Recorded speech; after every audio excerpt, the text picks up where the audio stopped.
Менің атым Қуантай Әбдімәди, кино және театр актері. Мен туралы Google'дан не іздейді? Әбдімәди Қуантайдың жасы нешеде?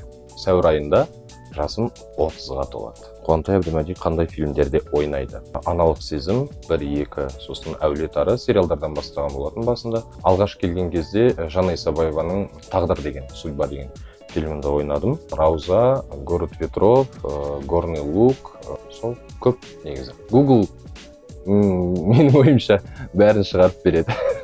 Қуантай Әбдімәди 30-дан 30-ға дейін рейтингіне кірді ме? Иә, театр актері ретінде мен ол жаққа кірдім. Ол енді Forbes-ың өзінің сондай шешімі болды. Осы рейтингтен кейін Forbes жеке мен жайлы жаңағы статья шығарды. Артист из народа деп аталады. Қуантай Әбдімәдидің алған білімі қандай? Бірінші эстрада және цирк колледжінде, одан кейін Россияның Ярославль қаласында Ярославский театральный институтта государственный, сол жерде артист драматического театра и кино. Қуантай Әбдімәди қай жерде дүниеге келген? Алматы облысы, Еңбекшіқазақ ауданы, Қаражота ауылы.